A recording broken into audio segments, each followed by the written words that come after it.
Welcome to the channel. सामने screen पे देखिए आपको एक सेंटेंस नज़र आ रहा होगा। क्या आप बता सकते हैं इसमें number of part of speech कितने हैं? अगर नहीं तो आपको ज़रूरत है इस क्लास को बिल्कुल एंड तक देखने की, क्योंकि आज की क्लास में मैं आप लोगों को इंग्लिश ग्रामर का एक बेहद इंटरेस्टिंग और वैल्यूएबल टॉपिक सिखाने जा रही हूँ, जिसका नाम है पार्ट ऑफ स्पीच। देखिए पूरी की पूरी इंग्लिश पार्ट ऑफ स्पीच पर मुश्तमिल है। एक सेंटेंस में आप जितने भी वर्ड्स देखते हैं वो सभी पार्ट ऑफ स्पीच का हिस्सा होते हैं, सभी पार्ट ऑफ स्पीच की कैटेगरी में आते हैं। तो आज की क्लास में मैं आप लोगों को पार्ट ऑफ स्पीच क्या होते हैं, कितने टाइप्स के होते हैं, ये सब कुछ इन डिटेल सिखाने वाली हूँ। और लास्ट में हम प्रैक्टिस बेस्ड क्वेश्चन भी करेंगे, ताकि आप हर तरह के सेंटेंस में पार्ट ऑफ स्पीच को बहुत ही आसानी से आइडेंटिफाई कर पाएँ। तो चलिए क्लास को स्टार्ट करते हैं। सबसे पहले हमें समझना होगा कि पार्ट ऑफ स्पीच क्या होते हैं। देखिए पार्ट ऑफ स्पीच को कहते हैं अज्जाए कलाम। तो क्या होते हैं पार्ट ऑफ स्पीच? देखिए पार्ट ऑफ स्पीच बताता है कि सेंटेंस में कौन सा वर्ड क्या काम कर रहा है। देखिए फैमिली में जिस तरह हर एक मेंबर का अपना अलग अलग नाम होता है, अलग अलग काम होता है, इनका रोल अलग अलग होता है, ठीक वैसे ही एक सेंटेंस में आने वाले हर एक वर्ड का अलग अलग रोल होता है, इनका अलग अलग काम होता है। तो पार्ट ऑफ स्पीच हमें ये बताता है कि सेंटेंस में लिखा गया हर एक वर्ड क्या है और वो क्या काम कर रहा है। तो अगर एक लाइन में बताना हो कि पार्ट ऑफ स्पीच क्या है, तो आप बोल सकती हैं सेंटेंस में हर एक वर्ड का रोल, यानी कि कौन सा वर्ड क्या काम कर रहा है, क्या उसका रोल है। पार्ट ऑफ स्पीच इतना इम्पोर्टेंट क्यों होता है? हम इसे क्यों सीख रहे हैं, आपको ये भी तो पता होना चाहिए ना कि अगर आप पार्ट ऑफ स्पीच सीख रहे हैं तो वो क्यों सीख रहे हैं, इसकी ज़रूरत क्या है। तो देखिए स्क्रीन पे आपको एक सेंटेंस नज़र आ रहा होगा। देखिए पार्ट ऑफ स्पीच इसलिए इम्पोर्टेंट होता है कि ये हमें बताता है कि सेंटेंस में आया हुआ हर एक वर्ड क्या है और इसका काम क्या है। तो इसीलिए पार्ट ऑफ स्पीच इतने इम्पोर्टेंट होते हैं, क्योंकि अगर आपको पार्ट ऑफ स्पीच के बारे में पता है तो आप सेंटेंस को करेक्टली फ्रेम कर सकते हैं, सेंटेंस को अच्छी तरह से समझ सकते हैं। कोई भी सेंटेंस अगर आप देखेंगे, आप समझने की कोशिश करेंगे। उस सेंटेंस में लिखा गया वर्ड क्या है और इसका काम क्या है। तो पार्ट ऑफ स्पीच क्या होते हैं, इन्हें सीखना इतना इम्पोर्टेंट क्यों होता है, ये आप लोगों ने देख लिया। अब चलिए देख लेते हैं types of part of speech, यानी कि अज्जाए कलाम की कितनी इकसाम होती हैं। इनकी टोटल 8 इकसाम होती हैं। सबसे पहले है नाउन, फिर है pronoun, adjective, verb, adverb, preposition, conjunction और इंटरजेक्शन। तो इंग्लिश में आपको जितने भी वर्ड्स देखने को मिलते हैं वो इन्हीं 8 कैटेगरीज में से आते हैं। इनसे बाहर आपको कोई भी वर्ड देखने को नहीं मिलेगा। अब हम इनको एक एक करके सब टाइप्स को कवर करेंगे। तो सबसे पहले स्टार्ट करते हैं नाउन से, जिसे उर्दू में कहते हैं इस्म। देखिए नाउन का क्या मतलब होता है। नाउन का अगर मैं सीधा सीधा आपको मतलब बताऊं तो इसका मतलब होता है नेम ऑफ एनीथिंग, मतलब किसी भी चीज़ का नाम। तो इसका मतलब ये हुआ कि दुनिया में जितनी भी चीज़ें हैं अगर आप उन्हें उनके नाम से बुला सकते हैं तो इसका मतलब है कि वो नाउन है। तो हम कह सकते हैं किसी भी शख्स, चीज़, एहसास, कैफियत या जगह के नाम को हम इस्म कहते हैं। आपको अगर इन शॉर्ट एक लाइन में बताना हो तो आप कह सकते हैं नाउन इक्वल्स नेम, किसी भी चीज़ का नाम, नेम ऑफ एनीथिंग। जैसे कि देखिए Ali, book, anger and Lahore, ये सब क्या है, नाउन। कैसे पता चला कि ये नाउन है? क्योंकि देखिए अली एक पर्सन यानी एक शख्स का नाम है, बुक क्या है, एक चीज़ है यानी कि थिंग का नाम है, एंगर भी एक नाम होता है। क्यों? क्योंकि ये एक एहसास है, फीलिंग का नाम है। कई तरह की फीलिंग्स होती हैं जैसे सैड, हैप्पी, हेट। तो एंगर भी एक उन्हीं में से एक फीलिंग है, तो ये भी एक नाउन है, क्योंकि हम इसे इसके नाम से बुला सकते हैं। और लाहौर क्या है? प्लेस यानी कि जगह का नाम है, तो ये भी एक नाउन है। तो अब अगर मैं आपको एक सेंटेंस दूं जैसे Ali is angry. क्या आप इनमें से नाउन नहीं बता सकते? जी बिल्कुल बता सकते हैं कि इसमें 2 नाउन हैं, कौन-कौन से हैं? Angry और Ali. क्यों? क्योंकि इन दोनों को हमने उनके नाम से बुलाया है। तो जिस चीज़ का नाम लिया जा सकता है, जैसे कि आप उसके नाम से उसको बुला सकते हैं, उसे ही हम कहते हैं नाउन, यानी कि इस्म। अब देखिए नेक्स्ट है प्रोनाउन, जिसे कहते हैं ज़मीर। तो प्रोनाउन क्या होता है? देखिए नाउन की जगह यूज़ होने वाले वर्ड को हम प्रोनाउन कहते हैं। तो आप एक लाइन में कह सकते हैं प्रोनाउन मतलब नाउन का रिप्लेसमेंट, मतलब ऐसा वर्ड जो नाउन की जगह पे लिया जा सके, जिसे आप नाउन की जगह इस्तेमाल कर सकें, वही होता है प्रोनाउन। जैसे कि देखिए I, we, you, they, he, she, it, ये तमाम क्या हैं? प्रोनाउंस। ये सब हमारे प्रोनाउन होते हैं। प्रोनाउन इसलिए इम्पोर्टेंट होता है ताकि हम नाउन को बार बार इस्तेमाल करने से बच सकें। इसको एक एग्जांपल से समझते हैं। मुझे पता है कि आप में से कुछ लोगों को पता होगा कि मेरा नाम जाहिदा है, और अब अगर मुझे बोलना हो कि आज टीचर जाहिदा आपको पार्ट ऑफ स्पीच सिखा रही हैं, तो इंग्लिश में सेंटेंस क्या बनेगा? Today teacher Zahida is teaching you part of speech. अब क्या मैं अपने नाम की जगह पे आई इस्तेमाल कर सकती हूँ? बिल्कुल कर सकती हूँ। मैं ऐसे भी बोल सकती हूँ today I am teaching you part of speech. तो इसका क्या मतलब हुआ कि टीचर जाहिदा जो नाम है, यानी मेरा नाम जाहिदा, ये एक नाउन है। इसकी जगह किसने ले ली? आई ने। तो ये क्या हो गया? ये एक प्रोनाउन होगा। क्योंकि इसने मेरे नाम को रिप्लेस कर दिया, तो नेम की जगह पे जो वर्ड आ जाए या लिखा जा सके, इसे हम कहते हैं प्रोनाउन। ठीक है? ऐसे ही यू भी प्रोनाउन है। क्यों? देखिए समझिए इस चीज़ को कि मुझे आपके नाम नहीं पता, आप सबके नाम लेकर तो नहीं बोल सकती ना कि मैं आपको पढ़ा रही हूँ, मैं आपको पढ़ा रही हूँ या आपको पढ़ा रही हूँ, मैं नहीं बोल सकती ऐसे। तो इसलिए मैंने आप सब के लिए एक वर्ड यूज़ किया है, वो है यू। तो आप सब के नाम को जिसने रिप्लेस किया वो है यू, तो यू बन गया प्रोनाउन। ठीक है? इसी तरह से एक और एग्जाम्पल देखिए, Ali is my friend, Ali is very kind. ये जो पहला सेंटेंस है ना कि अली इज़ माई फ्रेंड, ये तो बिल्कुल सही है, लेकिन इसके बाद वाला जो सेंटेंस है अली इज़ वेरी काइंड, इस सेंटेंस को आप ऐसे नहीं लिख सकते, क्योंकि देखिए आपने अली यानी कि नाउन पहले ही इस्तेमाल कर लिया है। जिस शख्स की बात है उसको वाजिया कर दिया है, आप उसके बारे में मज़ीद बताते हुए उसका नाम नहीं ले सकते। आपको उसकी जगह पे प्रोनाउन का इस्तेमाल करना होगा, यानी कि नाउन के बार बार इस्तेमाल से बचने के लिए हम प्रोनाउन का इस्तेमाल करते हैं। तो आप अली की जगह पे क्या इस्तेमाल कर सकते हैं? ही। तो नाउन की जगह किसने ले ली? ही ने। तो ही यहाँ पे हो गया प्रोनाउन। और यहाँ पे अगर किसी लड़की का नाम होता तो तब आप ही की जगह पे शी लिखते। तो इस तरह से प्रोनाउन का इस्तेमाल किया जाता है नाउन की जगह पे। नेक्स्ट है एडजेक्टिव, जिसे कहते हैं सिफ्त। जैसे कि नाम से क्लियर समझ में आ रहा है, ये खसूसियत बताने के लिए हम यूज़ करते हैं। खसूसियत किसी शख्स, जगह या चीज़ की बताएंगे, मतलब किसी नाउन की ही बताई जा सकती है। तो ये वो अल्फाज होते हैं जो इसम या ज़मीर की एडजेक्टिव यानी खसूसियत बताते हैं। तो हमें एक लाइन में बताना हो कि एडजेक्टिव क्या होते हैं, तो आप सिंपली बोल सकते हैं एडजेक्टिव वो अल्फाज होते हैं जो नाउन की क्वालिटी बताते हैं, यानी कि उसकी खूबी के बारे में बताते हैं या फिर खामी के बारे में। जो हमारे आर्टिकल होते हैं ना, वो भी हमारे एडजेक्टिव में ही आते हैं। अब आर्टिकल के बारे में जिन्हें नहीं पता मैं बता दूं, आर्टिकल इंग्लिश में 3 होते हैं, ए, एन, द। तो ये तीनों भी हमारे एडजेक्टिव के अंदर ही आते हैं, क्योंकि आर्टिकल्स का काम क्या होता है? नाउन को डिफाइन करना। तो आर्टिकल्स को इसीलिए हम डिटर्मिनर एडजेक्टिव कहते हैं। ये हमेशा नाउन के आगे लगकर उसको डिटरमाइन करने का काम करते हैं। जैसे कि एग्जाम्पल देखिए, वो एक अच्छी टीचर है, she is a good teacher.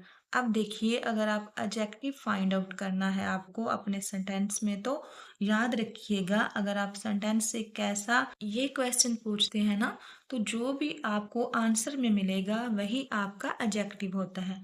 ये मैंने आपको जस्ट एक ट्रिक बताई है एडजेक्टिव फाइंड आउट करने की। देखिए, इस सेंटेंस में अगर हम क्वेश्चन करेंगे, वो एक टीचर है, अब हमने क्वेश्चन किया कि वो कैसी टीचर है, अच्छी टीचर है, तो यहाँ पे जो गुड लिखा हुआ है ये एडजेक्टिव है। ये खसूसियत बता रहा है शी की, यानी कि शी यहाँ पे क्या है, प्रोनाउन। प्रोनाउन क्या होते हैं, वो वर्ड होते हैं जो हम नाउन की जगह पे इस्तेमाल करते हैं। तो इसीलिए एडजेक्टिव अगर नाउन की खसूसियत बता रहा है तो इसका मतलब है कि वो प्रोनाउन की भी खसूसियत बता रहा है। यहाँ पे जो ए लिखा हुआ है ना, वो एक आर्टिकल है। जैसा कि मैंने आपको बताया, आर्टिकल भी एडजेक्टिव का ही पार्ट होते हैं, तो आप उसे भी कह सकते हैं कि ये भी एडजेक्टिव हैं, जो यहाँ पे डिटरमाइन करने का काम कर रहा है। किसे, शी को, कि वो एक लड़की है, कोई स्पेसिफिक लड़की नहीं है, कोई एक लड़की है। ठीक है, इसी तरह से मैंने एक खूबसूरत जगह देखी, आई सा अ ब्यूटीफुल प्लेस। तो मैंने कैसी जगह देखी, खूबसूरत जगह देखी ना। तो ब्यूटीफुल यहाँ पे क्या है, ब्यूटीफुल यहाँ पे है एडजेक्टिव। अब देखिए, यहाँ पे आप कंफ्यूज मत होइएगा कि आई प्रोनाउन है और प्लेस नाउन है। एडजेक्टिव है, ब्यूटीफुल किसकी खसूसियत बता रहा है। देखिए, जैसा कि मैंने आपको कहा कि जो एडजेक्टिव होते हैं वो हमेशा नाउन की खसूसियत बताते हैं। तो अगर आपके सेंटेंस में नाउन और प्रोनाउन दोनों एक साथ आ जाएं, तो हमेशा याद रखिएगा कि एडजेक्टिव जो है ना, फोकियत हमेशा नाउन को देगा, मतलब वो नाउन की खसूसियत बताएगा।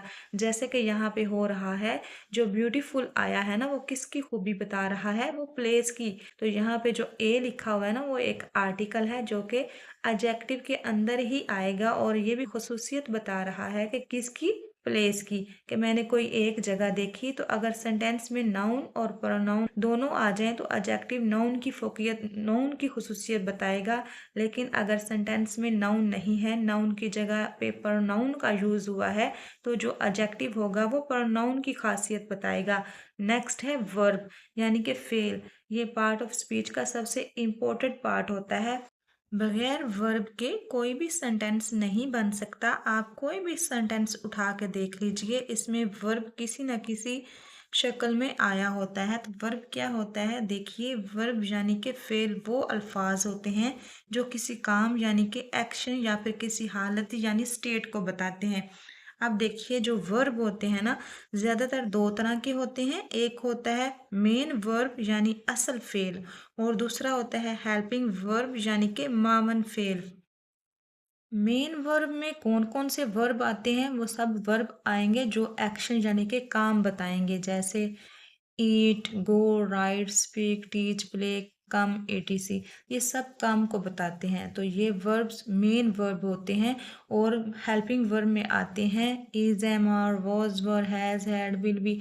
इस तरह के जितने भी वर्ड्स आते होते हैं वो हेल्पिंग वर्ब में आते हैं, यानी कि स्टेट या हालत को बताने के लिए हम इनका यूज़ करते हैं। जैसे कि एग्जाम्पल देखिए, वो बोलती है, शी स्पीक्स। तो यहाँ पे वर्ब क्या है, स्पीक्स। क्यों, क्योंकि ये काम बता रहा है ना, ये एक्शन को दिखा रहा है, इसीलिए यहाँ पे स्पीक्स वर्ब है। और कैसा वर्ब है, मेन वर्ब है। इसी तरह से मैं खुश हूँ, आई एम हैप्पी, मैं खुश हूँ, आई एम हैप्पी। अब यहाँ पे वर्ब क्या है, यहाँ पे वर्ब है एम। और ये कैसा वर्ब है, ये एम वैसे तो आता है हेल्पिंग वर्ब की कैटेगरी में, लेकिन आप हमेशा ध्यान रखिएगा, जब आपके सेंटेंस में मेन वर्ब नहीं है, सिर्फ एक वर्ब आ रहा है, चाहे वो हेल्पिंग वर्ब ही क्यों ना हो, उसी को मेन वर्ब कहेंगे। लेकिन आपके सेंटेंस में दोनों आ जाएं, हेल्पिंग वर्ब और मेन वर्ब दोनों ही आ जाएं, तो तब आप मेन वर्ब को ही मेन वर्ब कहेंगे, और जो हेल्पिंग वर्ब होता है उसे, यानी कि इज, एम, आर को हेल्पिंग वर्ब कहेंगे।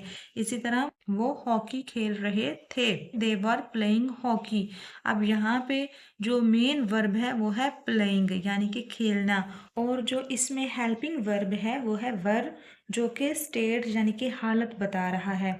इसी तरह से मैं पढ़ा रही हूँ, आई एम टीचिंग, तो एम यहाँ पे हेल्पिंग वर्ब है। जो काम हो रहा है वो क्या हो रहा है, पढ़ाने का, तो टीचिंग यहाँ पे मेन वर्ब है। अब देखिए नेक्स्ट एडवर्ब। एडवर्ब का मतलब होता है मावन फेल।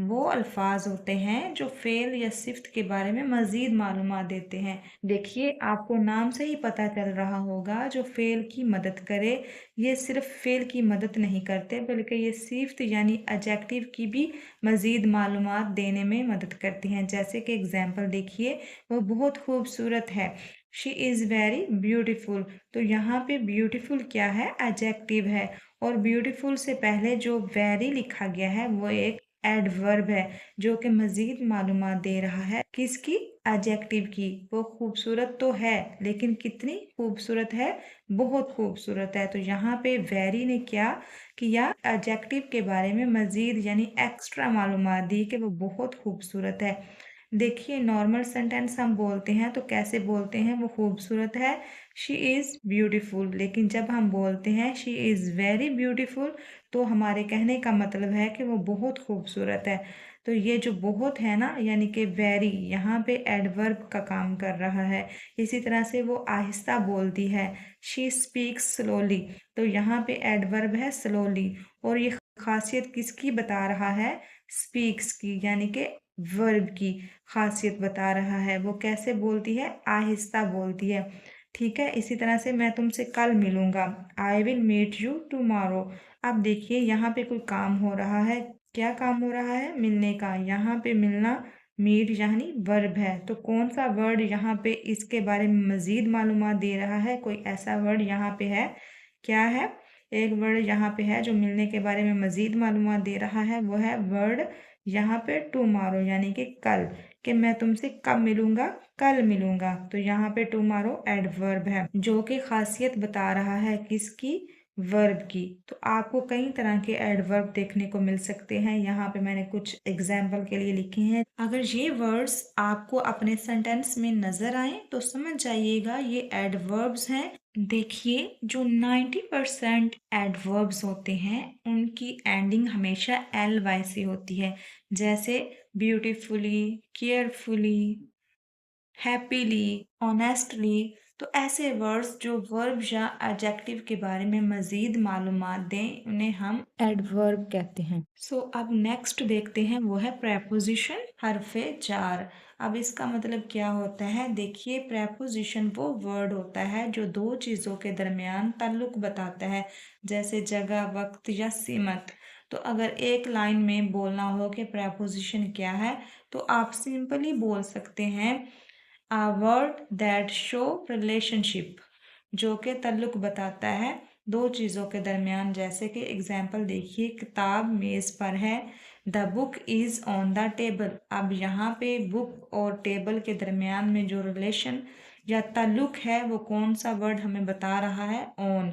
ऑन बता रहा है, हमें ये बता रहा है कि जो किताब है वो मेज़ के ऊपर है, वो मेज़ के नीचे भी हो सकती है, कहीं और भी हो सकती थी, लेकिन जो हमने प्रेपोजिशन ऑन लगाई तो इससे हमें ये समझ में आया कि जो बुक है वो टेबल पर है। तो ऑन यहाँ पे क्या है, ऑन यहाँ पे प्रेपोजिशन है जो कि दो चीज़ों के दरमियान ताल्लुक बता रही है, बुक और मेज़ के दरमियान। अब एक और एग्जांपल देखिए, मेरा रिजल्ट मार्च में है, my result will be in March. तो यहाँ पे मार्च और रिजल्ट में जो रिलेशन है वो किसके ज़रिए बताया जा रहा है, प्रेपोजिशन इन के ज़रिए। जो मेरा रिजल्ट है वो मार्च में है, मेरा रिजल्ट मार्च से पहले भी हो सकता था, मार्च के बाद भी हो सकता था। अगर हम प्रेपोजिशन बिफोर लगाते तो मार्च से पहले होता, और अगर हम प्रेपोजिशन आफ्टर लगाते तो मार्च के बाद होता। लेकिन यहाँ पे प्रेपोजिशन इन है जिसका मतलब है मार्च में। यहाँ पे मैंने कुछ वर्ड्स लिखे हैं जो एज अ प्रेपोजिशन हम यूज़ करते हैं। इसके अलावा भी बहुत सारे वर्ड्स होते हैं जो प्रेपोजिशन के तौर पे यूज़ होते हैं, जो हमें क्या बताते हैं, रिलेशनशिप। अब देखिए नेक्स्ट है कंजक्शन, यानी कि हरफ आतफ। ये वो अल्फाज होते हैं जो दो अल्फाज या दो जुमलों को जोड़ते हैं। सादे वर्ड्स में अगर मैं बोलूँ तो कंजक्शन का मतलब होता है जोड़ने वाले वर्ड्स यानी ज्वाइनिंग वर्ड्स, जो दो सेंटेंसेस को, दो फ्रेजेस को, दो वर्ड्स को जोड़ने का काम करता है। तो इसमें किस तरह के वर्ड्स आते हैं? And, but, because, so, if, ये वो कंजक्शन है जो बहुत ज़्यादा इस्तेमाल होते हैं, क्योंकि इन वर्ड्स का यूज़ करने से हम अपने सेंटेंसेस को लॉन्ग बनाते हैं और अपने सेंटेंसेस को जोड़ते हैं। दो सेंटेंसेस को जोड़ने का मतलब होता है सेंटेंसेस को लॉन्ग बनाना। तो जब आपको सेंटेंस को लॉन्ग बनाने की ज़रूरत होती है तो हम किसका यूज़ करते हैं? कंजक्शन का। चलिए एग्जाम्पल देखते हैं, समझते हैं मज़ीद। जैसे मुझे चाय और कॉफ़ी पसंद है। I like T and coffee. And यहाँ पे क्या है? कंजक्शन, जो कि जोड़ने का काम कर रहा है दो सेंटेंसेस को। कौन से दो सेंटेंसेस? मुझे चाय पसंद है, मुझे कॉफ़ी पसंद है। इन दोनों सेंटेंसेस को हमने एक साथ जोड़ दिया एंड की मदद से। ठीक इसी तरह से मुझे वो पसंद है क्योंकि वो ईमानदार है। I like her because she is honest. तो मुझे वो पसंद है, वो ईमानदार है। दोनों सेंटेंसेस को हमने एक कंजक्शन की मदद से जोड़ दिया। अब देखिए नेक्स्ट है इंटरजेक्शन। अब इसका मतलब क्या होता है? हरफे निदा। अब नाम से ही आपको थोड़ा सा अंदाज़ा हो रहा होगा कि ये किसी अचानक निकलने वाले जज्बे या एहसास को जाहिर करता है। तो इंटरजेक्शन क्या होता है? वो वर्ड्स होते हैं जो अचानक खुशी, गम, हैरत, अफसोस, दर्द, खौफ या किसी भी मजबूत एहसास को जाहिर करता है। सादे अल्फाज में अगर मैं एक लाइन में बोलूं कि इंटरजेक्शन क्या है, तो आप कह सकते हैं ऐसा वर्ड जो दिल के अंदर से आने वाला एहसास फौरन जाहिर कर दे, इसे इंटरजेक्शन कहते हैं। यानी फीलिंग वर्ड्स जैसे वाओ, ऑसम, ओहो, हुर्रे। तो इस तरह की अचानक आने वाली फीलिंग दिखाने के लिए हम इस तरह के वर्ड्स यूज़ करते हैं। ये हमारे इंटरजेक्शन होते हैं। जैसे वाह, तुमने कमाल कर दिया। Wow, you did a great job. तो वाओ यहाँ पे क्या है? फीलिंग बताने का काम कर रहा है। इसी तरह से अरे मुझसे गलती हो गई। Oops, I made a mistake. ऐसे वर्ड्स जो अचानक हमारे मुंह से निकलते हैं जस्ट फीलिंग को बताने के लिए, वही इंटरजेक्शन होते हैं। तो पार्ट ऑफ स्पीच के सारे पार्ट्स हमने कवर कर लिए। अब सबसे इम्पोर्टेंट काम क्या होता है? पार्ट ऑफ स्पीच को सेंटेंस में आइडेंटिफाई करना। किसी भी सेंटेंस में इसे कैसे आइडेंटिफाई किया जाता है? जैसे आई एम हैप्पी, मैं खुश हूँ। इस सेंटेंस में पार्ट ऑफ स्पीच क्या है और कितने हैं, कैसे पता चलेगा? तो जब भी आपको पार्ट ऑफ स्पीच आइडेंटिफाई करना हो किसी भी सेंटेंस में, तो सेंटेंस में दिए गए हर वर्ड को आपको देखना होगा कि वो क्या है। जैसे कि देखिए यहाँ पे आई क्या है? प्रोनाउन। एम क्या है? वर्ब। और हैप्पी क्या है? एडजेक्टिव, जो कि खासियत बता रहा है किसकी? मेरी, कि मैं खुश हूँ। तो यहाँ पे पार्ट ऑफ स्पीच कितने हैं? तीन, प्रोनाउन, वर्ब एंड एडजेक्टिव। अब यहाँ पे आपको पार्ट ऑफ स्पीच काउंट करते हुए एक बात जहन में रखनी है कि अगर आपने सेंटेंस में पार्ट ऑफ स्पीच का कोई भी टाइप दो बार या तीन बार, चाहे जितनी बार भी रिपीट किया है, आप उसे एक बार ही काउंट करेंगे। इसका मतलब है कि हम पार्ट ऑफ स्पीच को काउंट करते हुए एक टाइप को बार बार काउंट नहीं करेंगे। एक ही टाइप के यानी कि एक सेम टाइप के जितनी बार भी जो पार्ट ऑफ स्पीच यूज़ होंगे उनको हम एक बार ही काउंट करेंगे। जैसे कि एग्जांपल देखिए, she is very happy because she won the match. वो बहुत खुश है क्योंकि वो मैच जीत गई। इस सेंटेंस में पार्ट ऑफ स्पीच कितने हैं? देखिए, शी क्या है? प्रोनाउन। इज यहाँ पे वर्ब है। वेरी क्या है? वेरी यहाँ पे एडवर्ब है जो खासियत बता रहा है किसकी? हैप्पी की। और हैप्पी क्या है? एडजेक्टिव है। देखिए जैसे कि मैंने आपको पहले भी बताया कि जो एडजेक्टिव होते हैं वो खसूसियत बताते हैं किसकी? नाउन की या प्रोनाउन की। जो हैप्पी है वो खसूसियत बता रहा है शी की यानी कि प्रोनाउन की, वो खुश है। और जो वेरी है वो यहाँ पे एडवर्ब है। क्यों? क्योंकि ये खासियत बता रहा है एडजेक्टिव की कि वो खुश तो है, तो लेकिन कितनी खुश है? बहुत खुश है। तो वेरी यहाँ पे एडवर्ब है। अब देखिए बिकॉज क्या है, ये एक कंजक्शन है, शी प्रोनाउन है, वॉन वर्ब है, दी यहाँ पे आर्टिकल है और मैच यहाँ पे नाउन है। अब देखिए यहाँ पे प्रोनाउन और वर्ब 2 बार आए हैं, लेकिन हम इनको काउंट करते वक्त एक बार ही काउंट करेंगे, क्योंकि ये एक ही टाइप के हैं ना, तो आप एक टाइप को 2 बार 3 बार अलग से काउंट नहीं कर सकते। यहाँ पे टोटल हमारे जो पार्ट ऑफ स्पीच कितने हैं, 7 हैं। देखिए वैसे तो आर्टिकल एडजेक्टिव का ही हिस्सा होते हैं, लेकिन जब हम पार्ट ऑफ स्पीच में काउंट करते हैं तो हम आर्टिकल को अलग ही काउंट करते हैं, इसलिए इसे मैंने अलग ही काउंट किया है, एडजेक्टिव के अंदर काउंट नहीं किया। आर्टिकल को मिला के टोटल यहाँ पे 7 पार्ट ऑफ स्पीच यूज हुए हैं। इसी तरह से he is an honest man, इस सेंटेंस में कितने पार्ट ऑफ स्पीच हैं? इस सेंटेंस में पार्ट ऑफ स्पीच टोटल हैं 5। कैसे? देखिए, ही यहाँ पे प्रोनाउन है, इज यहाँ पे वर्ब है, एन यहाँ पे आर्टिकल है, ऑनेस्ट यहाँ पे एडजेक्टिव है, मैन जो है यहाँ पे नाउन है। तो टोटल यहाँ पे 5 पार्ट ऑफ स्पीच यूज हुए हैं। अब एक सेंटेंस मैं आपको अपनी तरफ से दे रही हूँ, इसमें बताइएगा कि कितने number of part of speech हैं। बहुत ही इजी सेंटेंस है उनके लिए जिन्होंने वीडियो को कंप्लीट वॉच किया है। आई होप आप इसका आंसर मुझे देंगे। अगर वीडियो अच्छी लगी हो तो एक लाइक कर दीजिएगा। मिलते हैं नेक्स्ट वीडियो में। Thanks for watching.